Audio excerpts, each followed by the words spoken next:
Hello sisis! Kumusta ang lahat? So this video, i-share ko sa inyo ang weekend life ko as an OFW dito sa Paris. So last Friday night, after ko magtrabaho, dumiretso ako agad sa simbahan dahil every first Friday of the month dito ay may misa. At last Friday, nag-start na din ang Station of the Cross. So, madami-dami din nakapagsimba.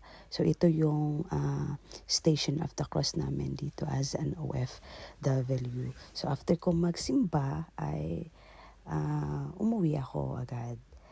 Tapos, this video naman was last Saturday.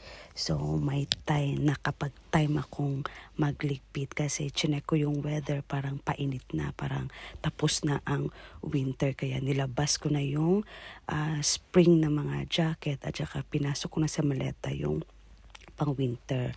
So, nakapag-time din akong magluto dahil nag-message ang amo ko sa part-time ko na di daw ako papasok. So, yan, nakapagluto ako ng lunch ko at lunch namin pala. Tapos, every Saturday night, sa community namin, meron kaming gatherings, meron kaming gawain. Tapos, itong video na to, after na to sa gawain kasi hindi ko na videohan yung nagawain kami. So, nakasanayan na after gawain, hindi mawawala talaga ang chikahan, kumustahan.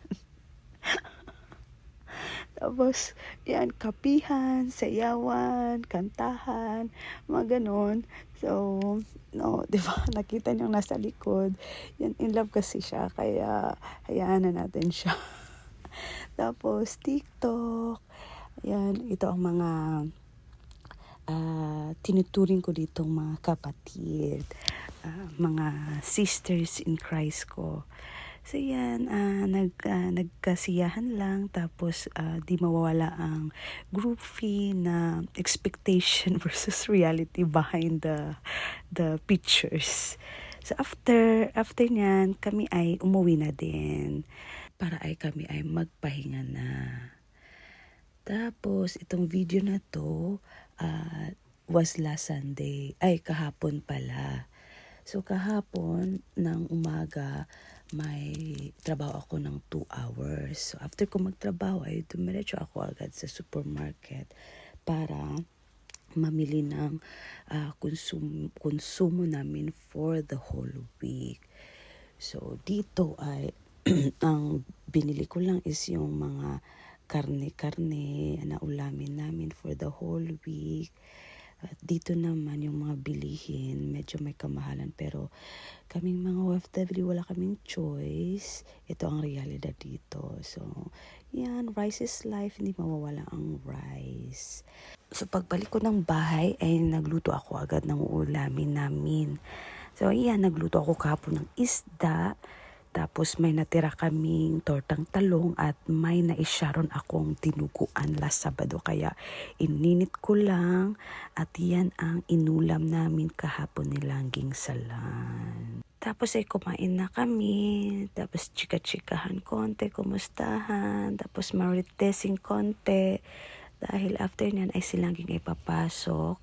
Sa part-time niya at ako naman ay dumiretso sa simbahan para magsimba, magdasal, magpasalamat sa taas sa lahat ng mga blessings na binigay niya sa amin at sa laging paggabay niya sa amin dito sa abroad. Tapos after ng simba ay hindi mawawala ang yayaan. Kaya shout out kay Tita Lucy sa sobrang sarap na sinigang niya kagabi. Sobrang sarap talaga. Thank you so much, tita. So, dyan ay nagkainan kami, nagchikahan, nagkumustahan. Tapos after ay nagsiuwian din dahil kinabukasan ay may trabaho pang lahat. Tapos pagdating ko sa bahay ay si Langging ay nagpainit ng balut. Kaya yan, napakain tuloy ako ng balut. So, ito ang weekend life ko as an OFW dito sa abroad. In-enjoy ko talaga ang weekend ko dahil Monday to Friday ay pagod sa trabaho.